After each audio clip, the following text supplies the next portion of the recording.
All right, welcome back. Another episode, the Rush Hour Pod. T Dub, this is Justin. We took a few Hey days y'all, off, but like, yeah, we're we're only human, and we got kids and spring breaks and in stuff like lives. that. Yeah, So I feel like that's no, that okay. was great. I feel, yeah, I mean, not a ton has happened, but we've got a nice No, little list here of things yeah, to tackle. I know you've been keeping track of a bunch of headliners for those that don't follow you on LinkedIn. All of that is below, but let's jump into it. First one you got what Tesla? yeah, and just I'm really there's some cool stuff this week of what's going on. Definitely. I'm kind of interested to see how you're thinking about the trends. But yeah, Tesla made a big announcement recently where they're going to refocus on robo taxis. Previously they'd announced they were making a lot of strides into kind of their lower price EV models, but are kind of switching back to a focus on robo taxis. What's happened recently-ish is like, Cruise and Waymo having a lot of trouble getting disbanded in certain cities, things like that. So could be an entry point for them to kind of, come in and that's where the focus is there. But Tesla's been having a lot of difficulty this year. I think year to date they were down Right. around 30%, leading into this announcement. So I think they got like a little 5% bump the last trading day on these announcements. And there's a lot. I don't know if you've been how much you've been following on Twitter or X or whatever we're calling it, but a lot of people have been talking about FSD and with the new update, it being a lot better. Actually, you're a Tesla owner, so we should definitely. I would love to see kind of what you're thinking about that and this strategy versus kind of the lower model. But yeah, that's kind of the biggest news to come out for Tesla this week that they're reinvesting that time into the autonomous driving as opposed to those lower price models. Yeah, it's really interesting because I got a notification on our Tesla that they giving us free drive full service driving, autonomous driving. So Hmm. I'm wondering that's probably part of this, right? They're trying to get more data. They're trying to understand, so they unlocked that in our car that has full car, navigation enabled driving, which basically puts you can just put go home and the car will start driving home. Which Hmm. before you had to pay, I think it was 100, 200 bucks a month, which isn't crazy. But like to tack it onto a car, so it seems like unnecessary. I Yeah. haven't tried it yet, but it's in there. I think I'm definitely going to try it. I just feel like, what is the time? When is the right time to like tinker with autonomous driving? It's probably a grocery store kind of thing. Like, let's see what True. happens. We Not haven't not done it take yet. me to not take me to Utah. Yeah, not, not not yeah, yet. not a even a more like local drive doesn't feel comfortable. I think for me it'd be like get on the highway, go to this place, let's see how it handles it. Yeah. But like How? already cruise control has like when you hit the signal, which is Hmm. new, it'll actually turn on its own. It'll change lanes on its own. It'll That's yield. cool. Things like that they've kind of automatically enabled without us doing anything to the car. They just did Yeah. the last software update, and they've changed a lot of the sort of parameters. Even when you turn your signal, now they default the camera on, and all your Hmm. blind spots now have these red marks. So if something's in it, it turns red. Your screen turns red, just to warn you that somebody's in a blind spot, which Yeah. is pretty cool. Like it's a lot of little things that they keep Yeah. adding.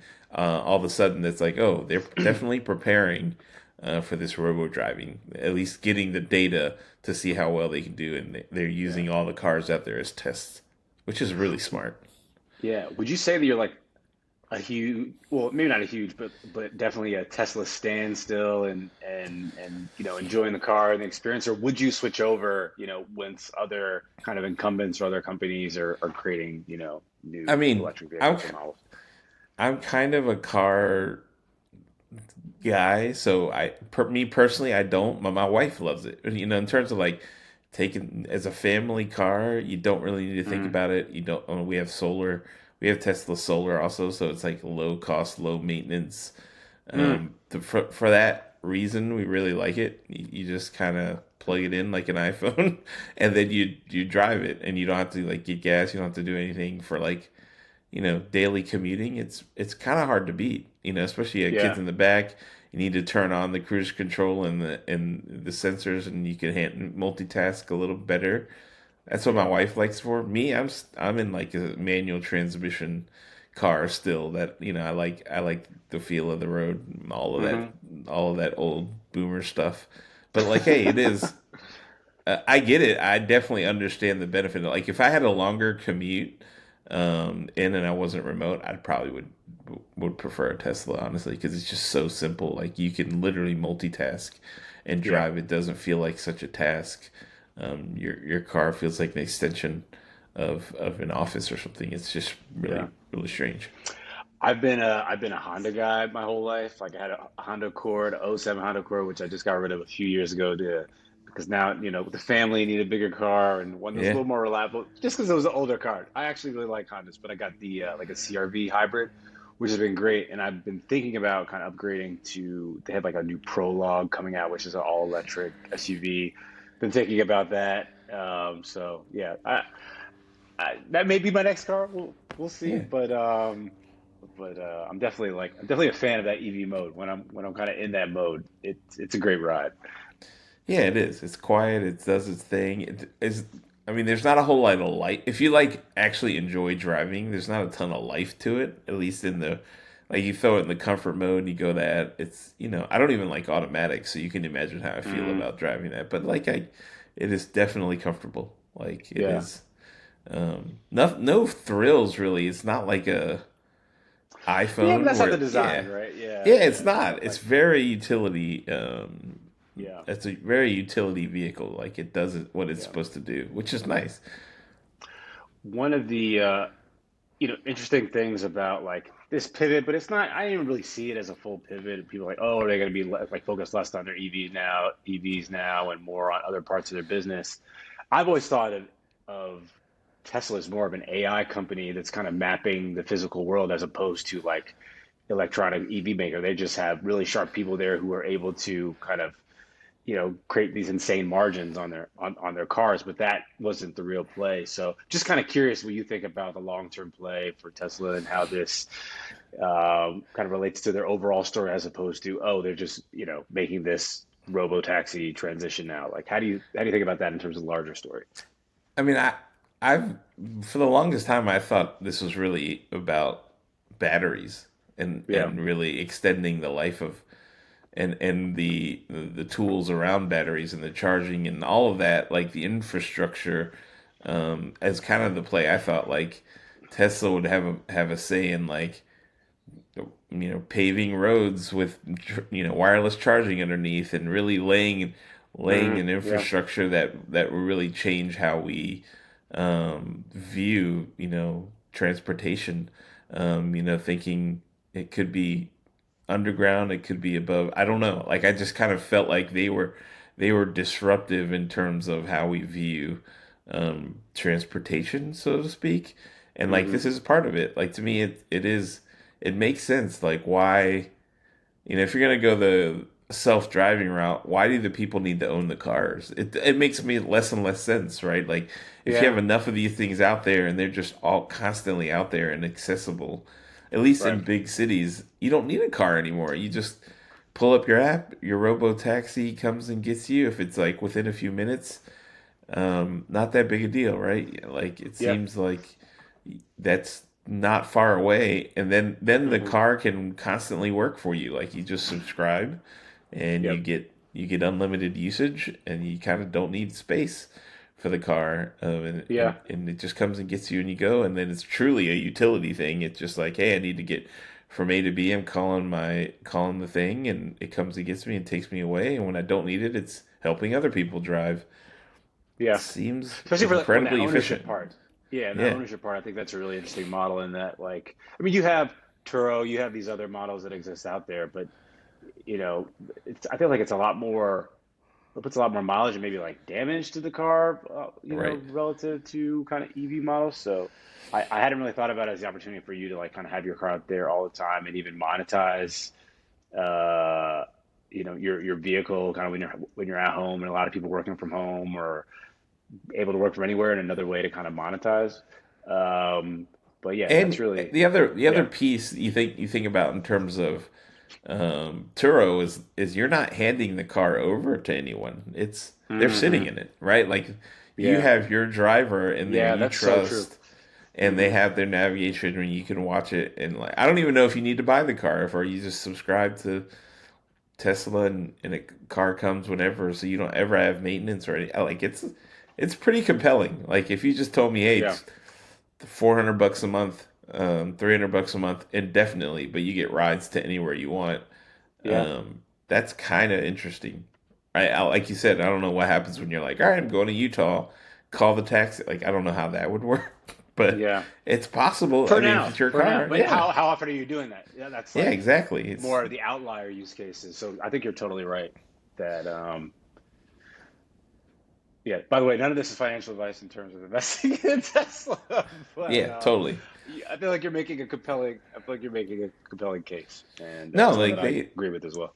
Yeah, I mean, you're essentially just betting on Elon and the company to figure it out, right? In terms of like, hey, things evolve. Is this the type of company that will evolve with it? They don't seem like the type of people that are like, hey, we're making cars, hell or high water, we're making cars and we're shoving them down people's throats. Like it seems like, hey, look, Yeah, we have a different vision, or if we want to shift into robots and we want to shift into batteries, they seem like the type of culture that will do that, which I like that personally. I seem like they'll stay ahead of it and they'll see trends and they'll shift accordingly. yeah. Speaking of seeing trends and shifting accordingly, one of the other things on the docket was around TikTok and a new product they're launching called TikTok Lite, which is basically allows people to earn rewards from watching content. And apparently, these rewards can be redeemed for gift cards. I think they're testing it in Spain and France right now. I think it's you have to be 18 plus. Um, but I think it's like a really interesting model now that if you look at like some gaming platforms have existed for a while, kind of distributing rewards for people doing certain actions of the app, or you have um, like you have a kind of a number of companies who've been doing that over time. But I think this is really fascinating because I think that within the context of um, overall environment where companies are kind of, especially in the social consumer space, entertainment space, trying to figure out how to monetize, right? You have kind of Right. pure ad plays, you have the ad and like subscription virtual goods. This seems to be another mechanism that companies are now using with this kind of, earning rewards, which ostensibly, are kind of part of like a larger advertiser play in terms of more interactive experience. So, just curious, what you think about this trend and if it kind of I re- just what you think about the trend and where it's going. Yeah, no, it's interesting. Like right now, everything's is sort of like B2B or business to creator. Like you make ads, you share your ads with the creators. Unlocks. We talked about this. Remember when we were building a live stream? Yeah, back in the day. Like, Hmm. what if Yeah. you rewarded the viewers and Yeah. had them get a cut? This is on that level. I mean, given it's like gift cards and rewards, but like this is now. Hey, I'm going to reward a behavior of you watching, right? The way it's built today, like like YouTube or what you're watching now, is YouTube shares it with the creator, and it's up to the creator to either make content or share it with their viewers through giveaways and things like that. Yeah. Now they're kind of taking a piece and making sure viewers taken care of. It's smart. I think it's really like when if someone is able to figure this piece out, Yeah. um, this could really unlock a lot because I think people would be more cognizant of where they spend their time because they want the rewards, right? Or right now it Totally. doesn't matter. You don't really care. You're just going to where the content is. But if I said, "Hey, everything you watch, you're going to earn more money," you're going to probably go there to watch first and then Hmm.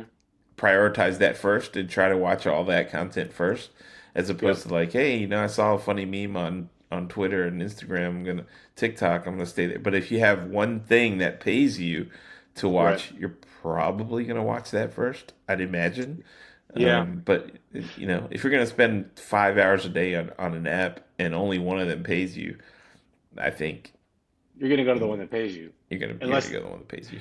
unless with assuming kind of like the content is, the same Some or at yes, least right, close to the right, same quality.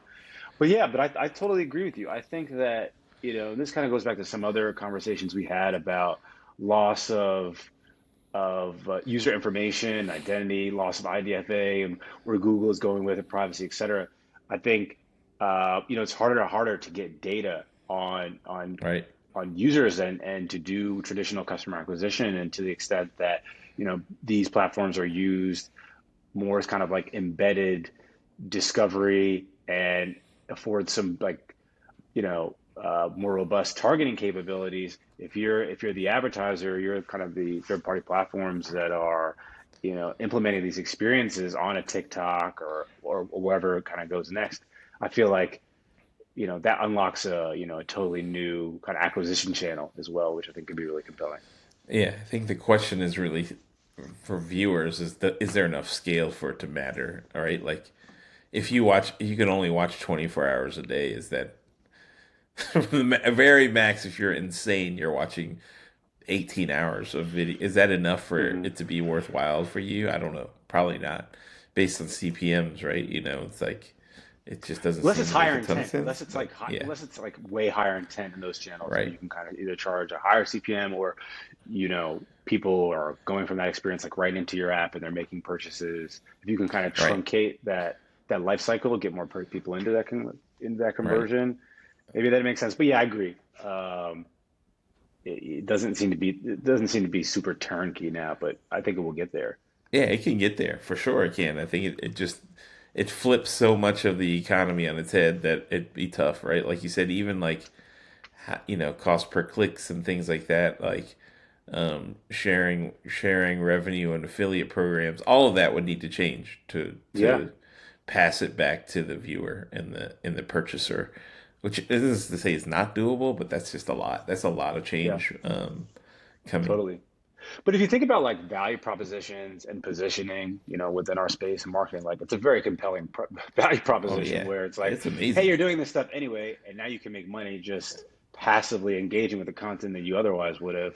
It feels kind of like, a no-brainer. So, and especially within the context of people not necessarily liking ad experience, or Right, so few people actually kind of like becoming a subscriber of right, this platform. When we were at Twitch, for example, and this is for most, this is giving away any secret sauce because this is most platforms, but it's like a relatively low percentage of people who actually like subscribe to right. platforms, and it takes a while for them to subscribe to the creator or what other type of content. So if you can, um, pull in some more revenue from these other sources, that also has a really compelling value proposition. It's like it just kind of makes sense that Yeah, more companies totally. would lean toward this model. And we kind of saw it like maybe a few years ago when Web3 was really booming, like Axie Infinity and play to earn, and that trend. I think that was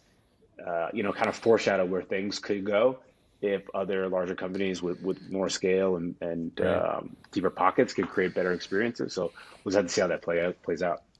Yeah, gaming companies have been doing it for a while, right? Where it's like, hey, Yeah. view this ad and you'll get some virtual currency, and Hmm. people will sit there and watch a thing to unlock, another whatever life or like that. That's been Hmm. out there a while. It's just a matter of Yeah. can it translate to other avenues, not just games. I think the answer is yes.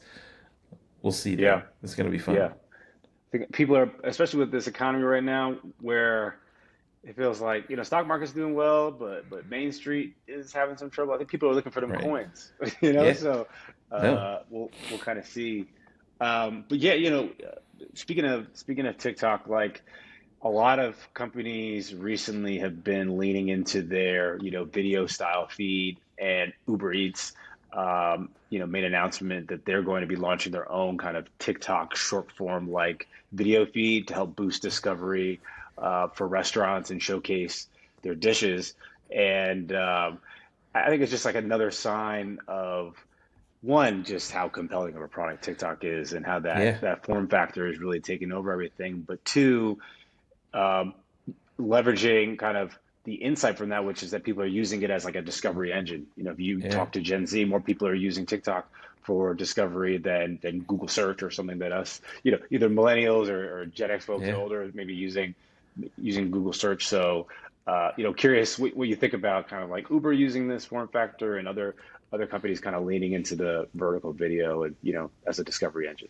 Yeah, we talked about it whatever the last episode, right? Where it's like something else is going to adapt. And if TikTok goes away, everyone's going to figure out ways to use that technology for their own. And, food is definitely a category that people love content for. Like, I'm guilty of Yeah. it. Like, we went to Vegas last week, and you're sure, of course, I'm looking at Keith Lee and making sure I'm eating all the places that he had recommended. Like, how can you Yeah. not at this point? Were they Like, if fire? you're Did you go? Did you do some?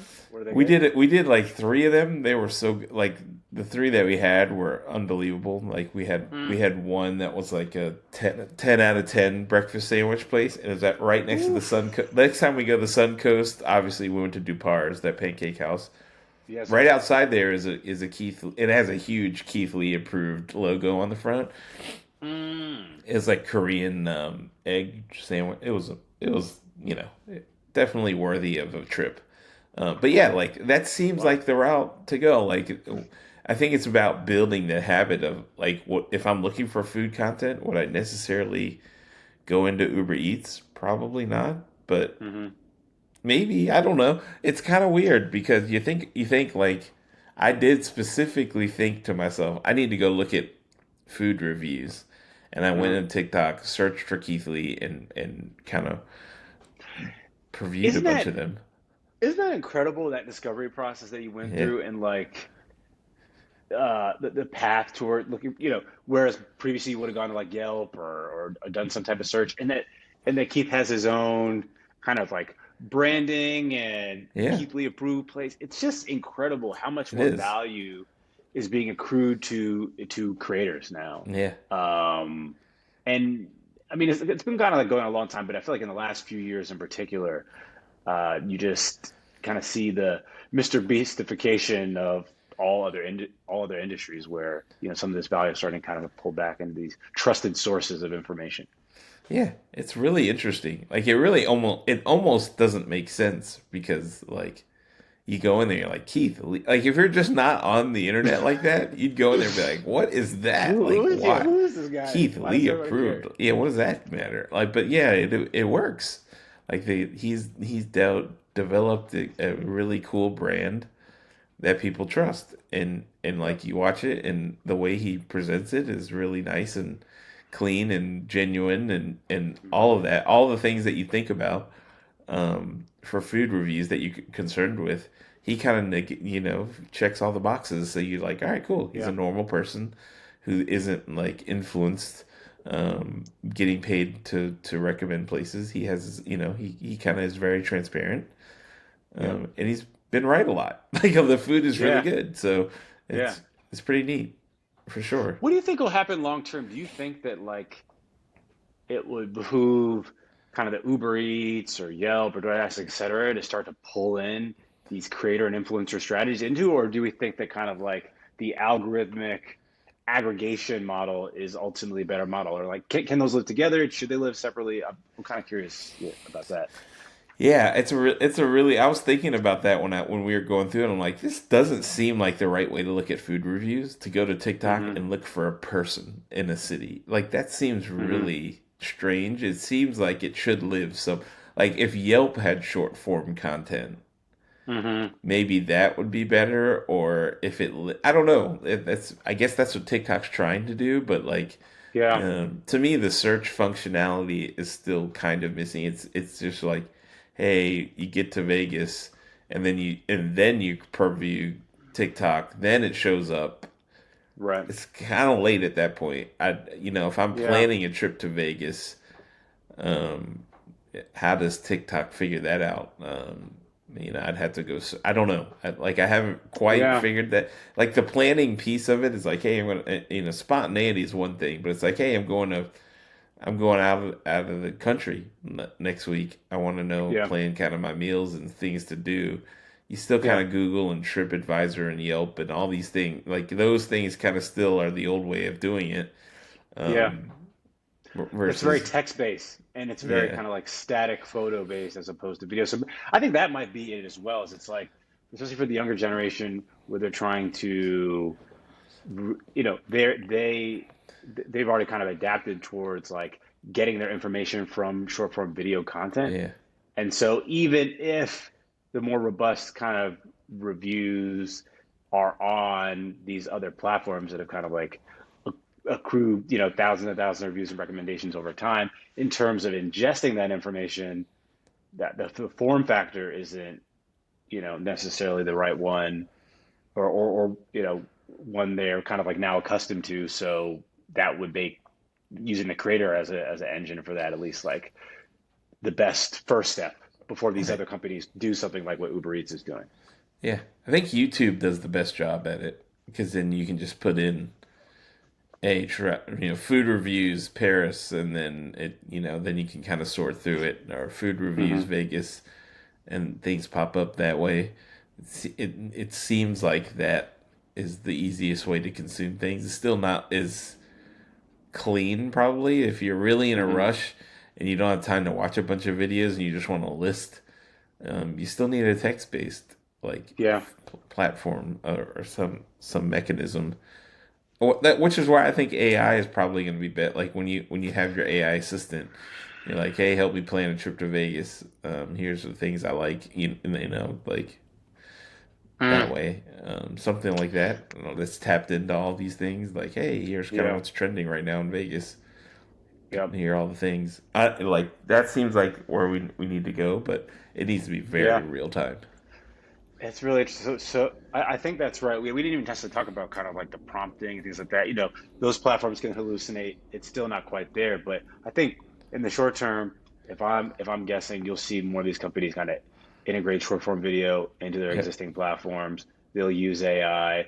They may even start to kind of like even bring on.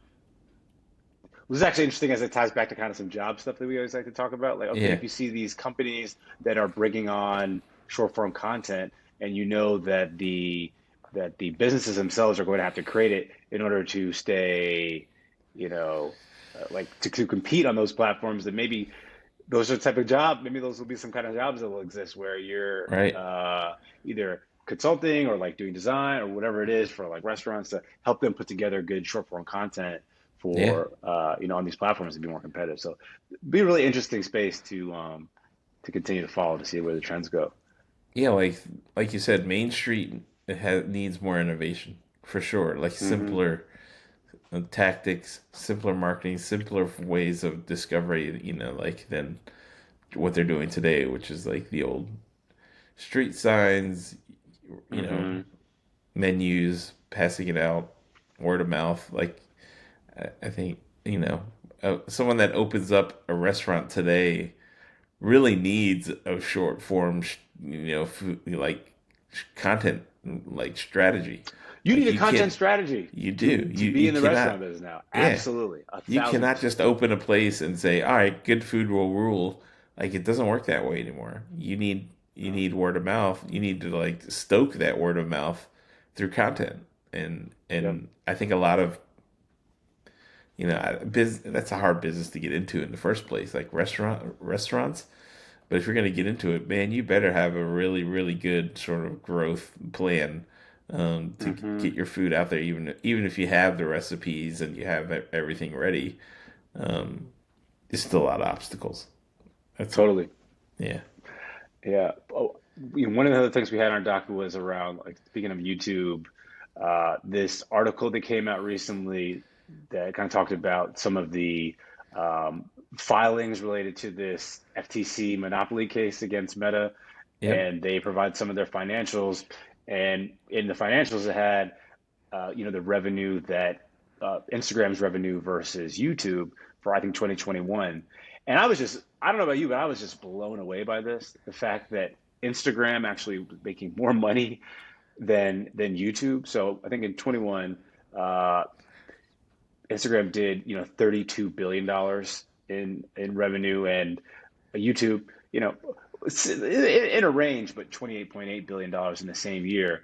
And I just apparently as well, like, Meta's revenue figures have jumped between 2020 and 2022 almost 30%. They account for 26% of Meta's revenues. Like, I had no idea it was such a like how big that business was relative to what Meta had, Yeah, but then also compared to YouTube. And it's just like incredible.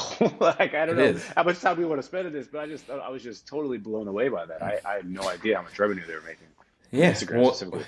I mean, I was thinking about it too, but the way you look at how Facebook ad platform versus Google's, it kind of Hmm. makes sense, right? Because Hmm. YouTube also shares a lot of that, and like to Yeah, yeah, insert. I mean, you think about insertion of ads in YouTube, it is like in the videos, whereas Instagrams is in the infinite scroll. You're getting the impressions, whereas right. when you're scrolling through videos on YouTube, you're not there are almost no ads, right? Yep, There are no impressions of videos. Like you're scrolling through thumbnails and topics. You gotta make a decision to click on one before you get an ad. Whereas Instagram, as you're scrolling through, you're getting ads left and right. hmm, So just like from that, just the way that they've engineered it, um, isn't that? I mean, they're in their ad platform. Me and you have used it plenty. It's great. Like yeah, it's usually the first one I'll get into. Whereas like the Google UAC and you setting up your YouTube ads and doing that, there's so many more formats and things you need in the Google yeah. That's true. platform. It's a Yeah, little bit harder. Like it's not simple as in Facebook. You can kind of be like, all right, I'm going to throw together an Instagram ad, and then it's going to show up on the news feed and Facebook as yep, well as Instagram. I don't yep. know. It's YouTube's also giving up more revenue, right? I think they're way more giving like revenue. 55% of each advertising dollar Right. to the content owners who upload as Right. well. So, like, relative to that, it actually shows that they're still monetizing, Heck of a in a pretty lot. crazy way. But I think it's because of yeah, that. Because they're one yeah, layer in. They're like in the content, not hmm, the like they don't put the ads as the video. They as they're scrolling through looking for subjects, they don't interject ads. right, Whereas Instagram is doing that, and they don't attribute that to any creator for Instagram. They're putting it in your feed, so like they keep 100% of that. If you click on Mr. Beast on Instagram, yep, it's there's there's not an ad. It's the ad is before you get to him, right, yeah. which definitely So helps. that's just kind of like a different discovery mechanism that they're both leveraging. Um, I don't know. I'm so excited about this space generally right now, man. I Yeah, mean, I was a little bit in the doldrums after, lots of IDFA and privacy challenges and what was going on in consumer social and creator content. But I feel like I don't know. I'm more hopeful now with some of the progress that's going on. I mean, never bet against Zuck. We all know that. all right. And like the trends among Gen Z are people want to become creators, and that's where they're spending their share of time. It's the most beloved platform, and then creator economy is growing in an insane way, and value is being. I feel like there's more value creation for people actually consuming content, and we're talking about like the rewards piece. So the I don't know. I'm kind of serves me to be an optimist in this space, but it seems like there are a lot of trends that are going in the right direction for continued growth, and that's exciting. Yeah, ultimately, when we talk about it, there people are only on 4 or 5 apps. Yeah, It's that's so just true. like it's like if you really want to get mind share in there, you're gonna have to insert ads. You're gonna have to like forcefully put yourself into that to be discovered, right? Like Yeah, if you're not gonna play the game of like, hey, I'm gonna figure out this algorithm and create incredible organic content, which most people don't have the time and frankly the sort of resources to do that. You're totally. just like, Yep. screw it. I'm just gonna throw some money in there and hope my ads show up. It's a whole lot easier than coming up with a whole strategy to become Hmm. some organic viral loop partner thing. Like it's a lot. It is a lot Yeah, today.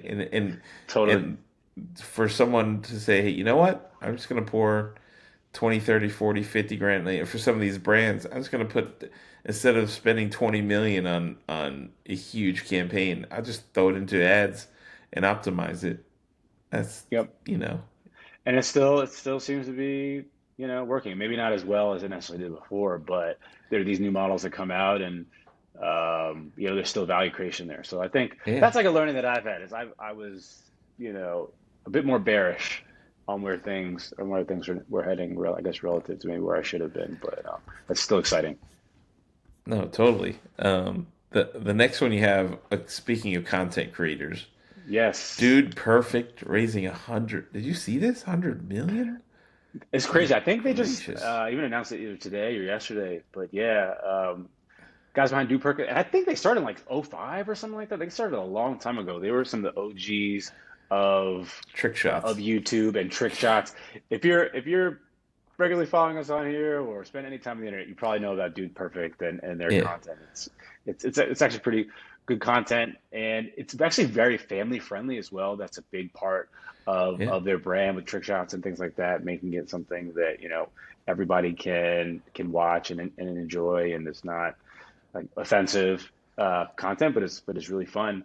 And these they get a lot of views on their content. They're one of the most popular YouTube channels and creators, and it really just kind of demonstrates what I'm calling, and I'm not trying to coin this as my thing, but what I say is like kind of the Mr. Beastification of content and of influence and of you know kind of like mind share of where people are spending their time. And I think you're going to see more and more of these deals Yeah. pop up. I don't think this is the last one. I think that these creators who have spent in some cases like almost multiple decades building audiences are finally starting to really realize kind of the value that can bring, and that will allow them to create more content, uh, create new brands, create new experiences, and there seems to be a bit more. Um, there seems to be a bit more of a balance between the platforms and creators now than there's been. And Yeah. I'm not saying that the platforms still don't have a tremendous amount of power and leverage; they absolutely do. But it seems to be a bit more of a balance now based on some of these deals that are happening.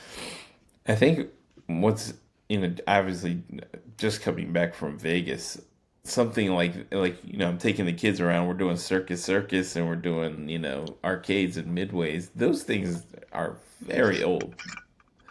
Reading through this, I'm like, imagine if you had an experience that was Dude Perfect, and you're trying the trick shots you're seeing, and like, Totally. not only are you paying to do them, but they're recording it, and it's probably going to be live streamed. And when you make one, it's going to get added into a clip, and like it is. They're literally making.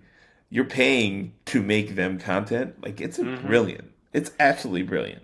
And imagine this, right? Like, and this kind of goes into maybe this goes into crypto a little bit or not. I want to see because you have a better sense of if this would make sense than I do. But imagine you were to do that type of experience where you had your own like address and you do this gamify action, and then you give the ability to kind of like upload that, and that goes crazy viral on some platform, and then you begin to make money like Right? off that Even into your that. digital wallet, right? Like Yeah. that's pretty crazy, and I think that's actually where the trend of things is going as well in terms of just kind of tying this into kind of consumer social and where I think trends are going as well, which is more Right.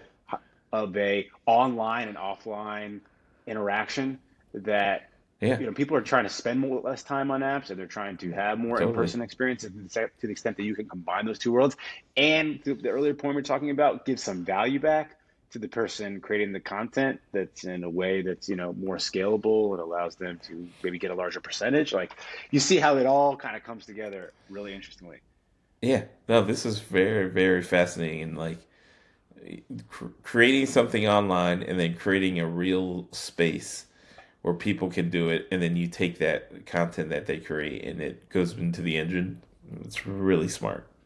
Yeah. It's essentially the equivalent of like Disney, right? Like where people watch the show, you create the show, and the next thing you know, you've got the dolls, you've got the ride at Disneyland, you got all these experiences around it. It's brilliant. Like this is Yeah. where we are, right? Like like you said, a Mr. Beastification of things.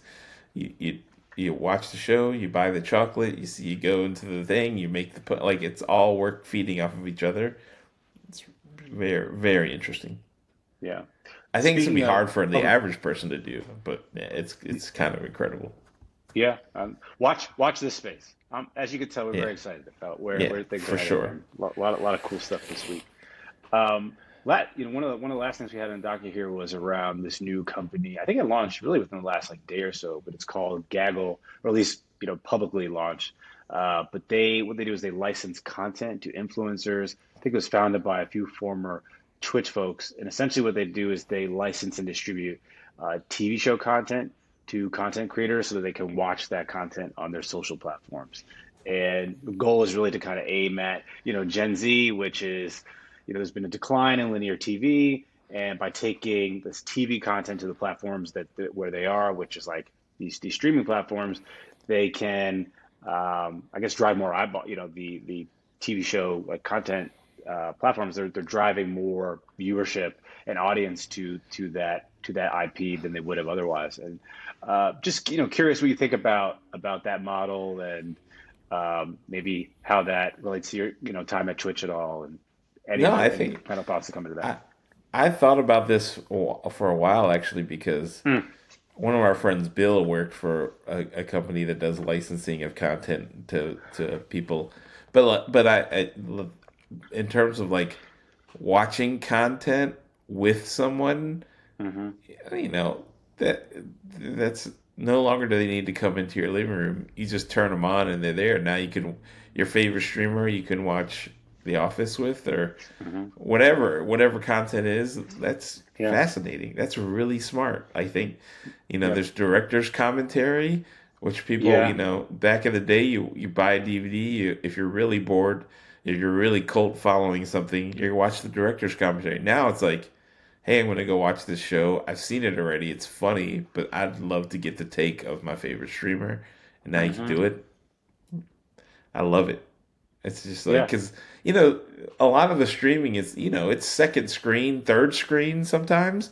You Yep. have it on the background. And I mean, how many times have you like had Netflix on it and you don't want to be engaged with it, but it's like, I want to put on something I've seen 100 times and I watch my favorite parts, but I like having something in the background. This is the equivalent Hmm. of that now with a streamer.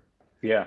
And I think the cool thing about this as well is there's like based on the technology, there's like an interactive component with it as well. So it's not just that you're watching the content with the streamer, but you're able to engage with the content. And I don't know if there are like rewards or whatever is provided as well, but it's even more immersive than just watching the content, Right? apparently.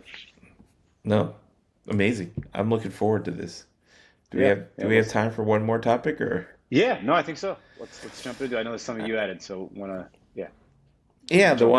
one I was watching this. I was watching YouTube, and it popped up in terms of when should you switch jobs, how long should you Hmm. stay, and there's some stats that I thought were kind of alarming, not alarming, but they're kind of shocking that people who Yeah, switch jobs after 2 years make like 50 to 100% more than people who stay in their jobs.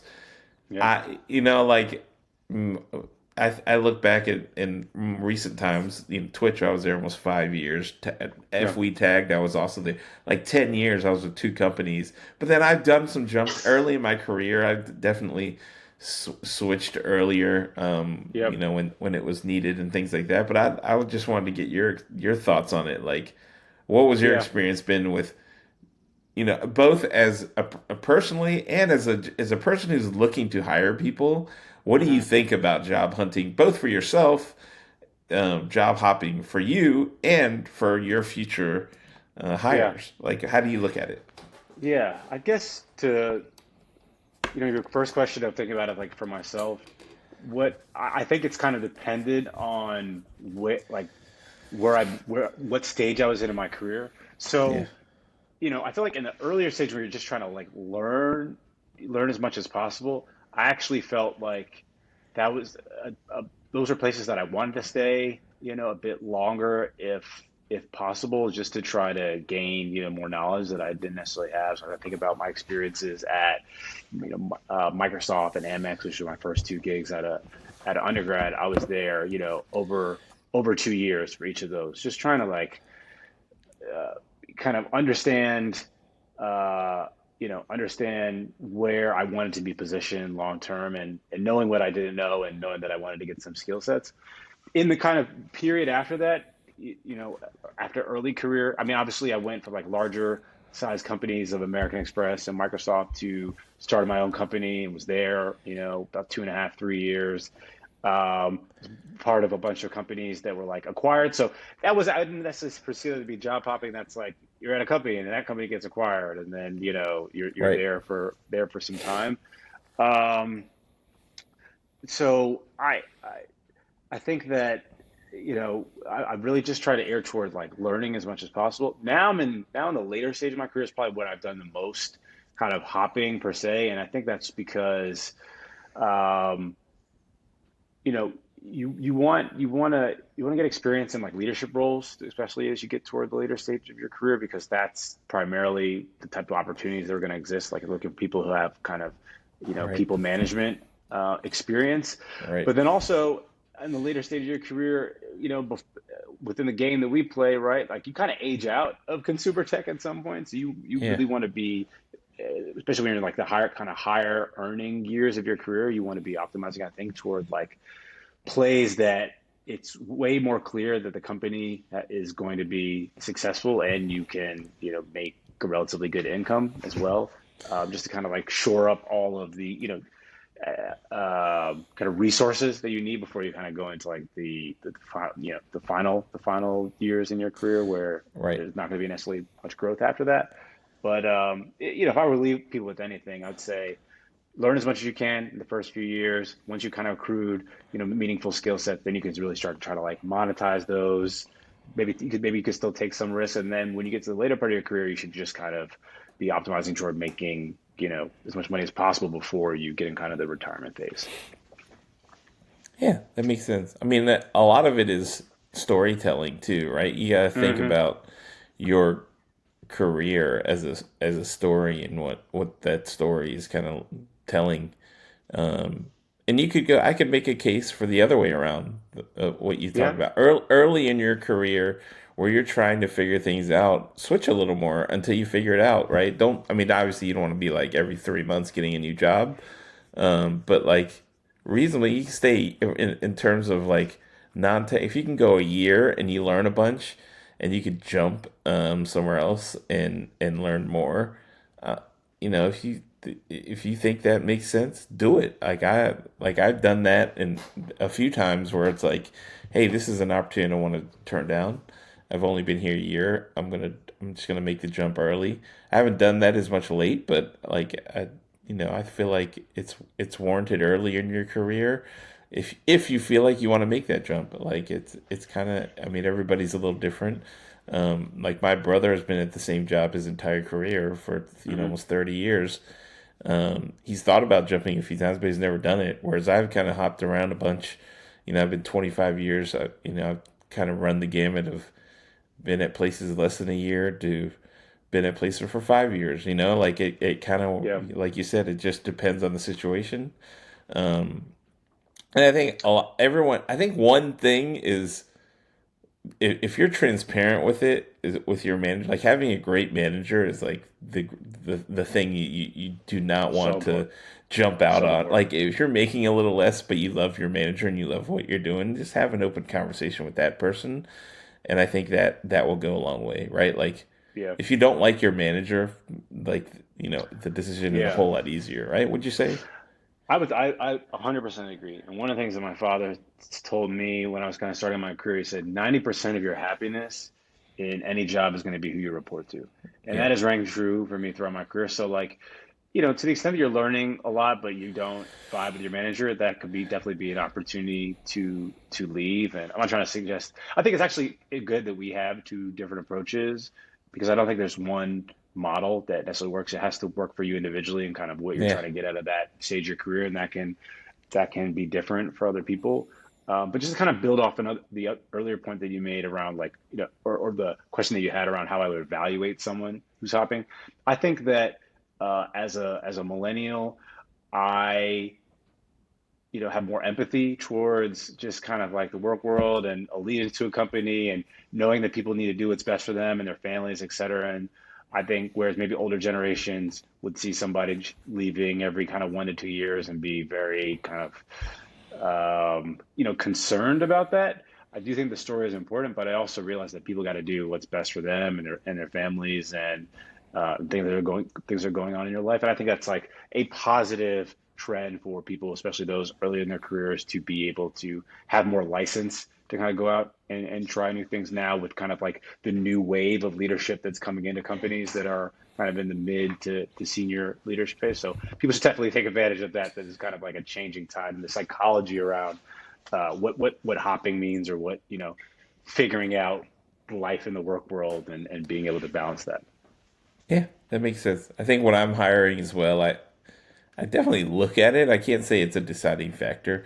For me, I still can talk to them and hear them out as opposed to throwing the resume to the side because they have way too many jumps. Like if they have the skills and they've done the things that could make this an interesting fit, I'll talk to them.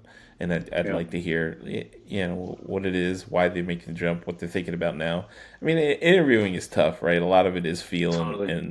and having a good story, but it's one of those things where you need to have a bond with the person more than what is how many years were they at each company and da da da. Like that's Yeah, kind of the easier thing.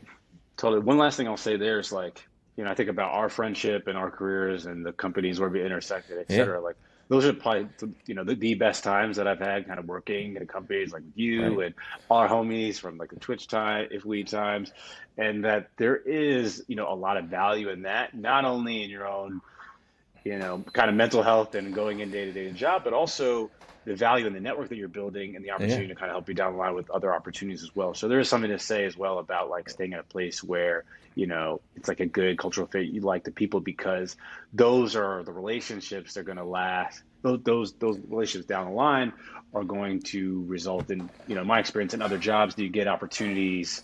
And you can really only get those if you've spent some meaningful time with those right. people. And I think we've talked about this. It's harder today too, right? With remote working and you're not spending as much time, you probably need even a longer window to really Mhm. connect with people, or you need more Yeah, like more offsites and projects that you're really working together on. But I think that hopefully that's helpful. Anything else yeah. today? I know we're right on time.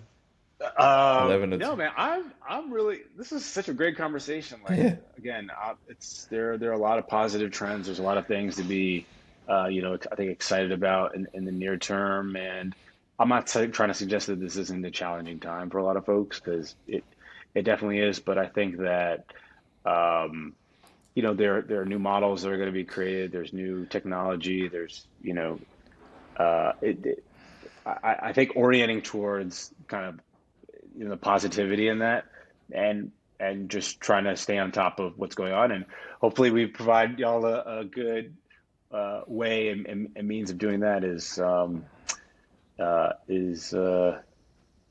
it's going to be beneficial down the line. So yeah, no, this is a great session as always. Yeah, more to come. And if you like what you've heard, like, subscribe, ask questions below. We're here to help wherever you are in your job search or our industry career path. Let us know. We're down to help. Be it I don't know what you want to call it, a helping A hand, resource, yeah, a helping resource. hand. Yeah, I like that. Yeah, we've yeah. all Let us gotten them, know. so we're happy to do that. Cool, man. All right. Till Cool. next week, All right, guys. later. Yeah, sounds good.